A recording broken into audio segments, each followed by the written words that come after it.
Hey there everyone, I'm Marco Couvet, the host of Expat Expert podcast, and this video is extracted out of a longer interview that I had with Lily, aka Lilia, a Russian singer who moved abroad, lived in Cyprus, Paris, and now in Greece, and is following her dream to become a singer.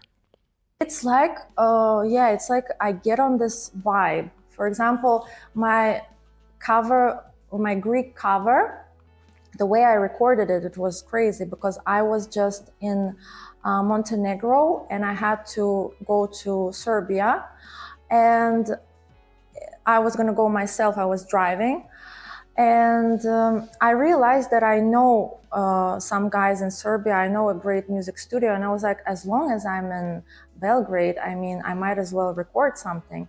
And I was already starting on the road, and I called him up. I was like, hey, Milos, do you have time for me, like tomorrow? He's like, yeah. Like, what do you want to do? And I was like, I need to choose a song. What song do I choose? And I had this song in mind that I was like, I was feeling comfortable in, and I felt like at the moment, I really wanted to talk about what it talks about. And I was like, yeah, it's that song. And I was like, can you find me good musicians? Yeah. And I was already getting like cut off because it was, the mountain roads. And I arrived, and he, brought me this great professional guys. And even the lead guitar, he told me, I actually love Greek music. I love bouzoukia. And, I'm very proud of the arrangement that we did, because I also guided them. I was like, go wild. And we did this rock cover, and I don't know if it's not too humble of me to say, but I feel like the instrumental is much more interesting than the original. Okay. I'm not talking about the voice, because Nikos's voice is, hyperofoni, but, I really like the instrumental. Cool. Yeah. Very nice. So one of the things that it also happens if you check your YouTube channel is that you sing in languages that are not your mother tongue. Yeah. Besides having the project you're trying to recover this, you even sing songs in languages that you don't speak at all, as far as I understood. Yeah. Some, let's say, let's say Turkish. It's very close to my mother tongue, to Bashkir. Okay. So, but no. I sing in English, French, Italian, Russian, Greek, Bashkir, Tatar, Turkish a little bit, and one more, which was Spanish. Yeah, Spanish. But Spanish, I feel like it's kind of easy to sort of mimic if you really, try to do it, if you learn. Do you speak all these languages? No, I don't speak Spanish at all.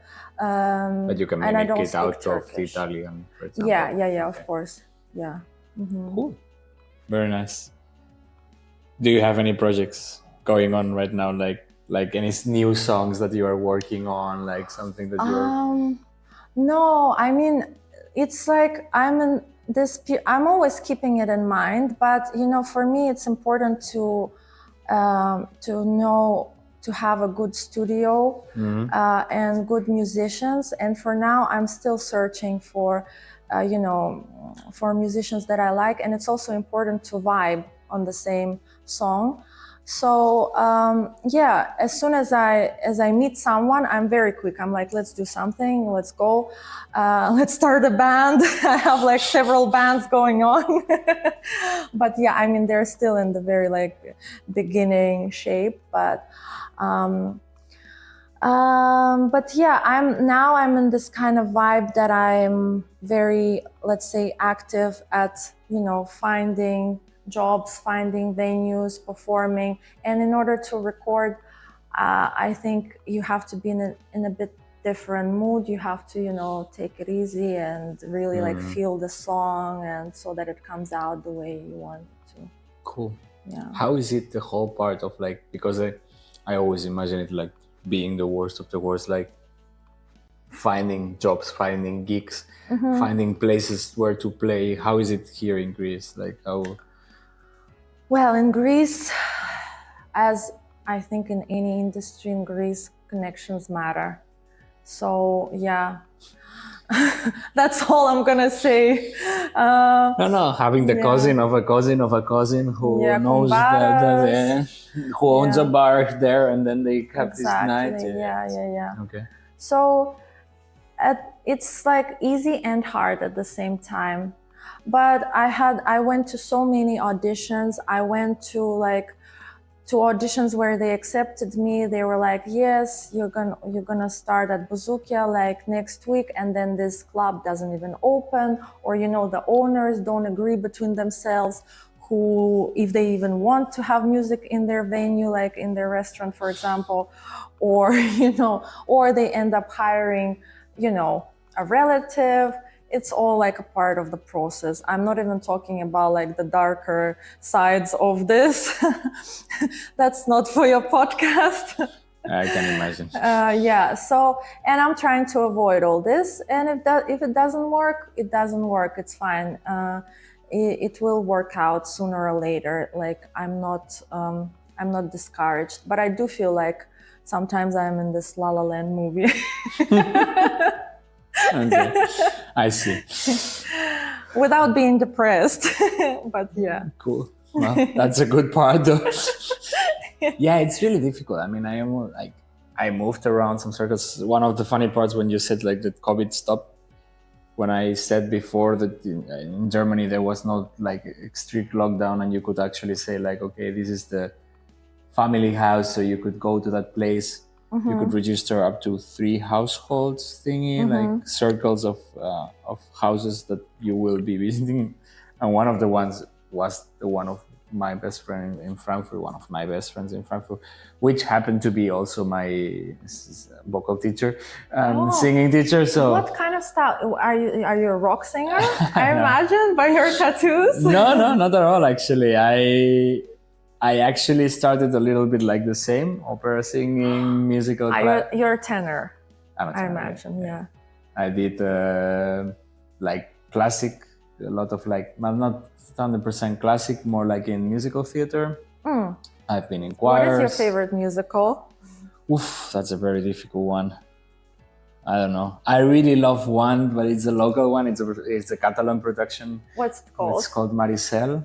Okay. And it's production of a very is it about good, a girl? No, it's there is a love story inside of it, let's say like this, but it's talked about the Christians and the Muslims, the wars in between Valencia and like the regime of like what was Al-Andalus, like the Arabic part of Spain during the Andalusia, Bohemian, Notre Dame de Paris.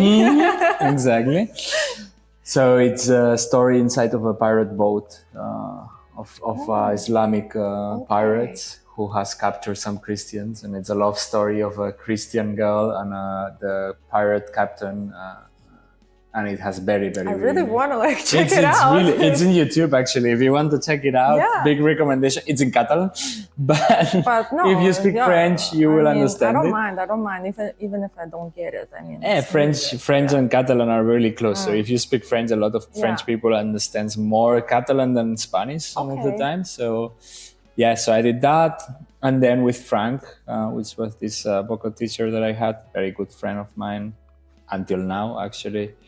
In Frankfurt, he was the first person who grabbed me and opened the spectrum. So I listen a lot of punk, I listen a lot of rock, I listen a lot of ska music. Ska, I'm always around ska, reggae. If you liked this short video out of the full episode, you can find the link to it around here and in the description below. Of course, if you are also interested in checking out other episodes, please subscribe and like.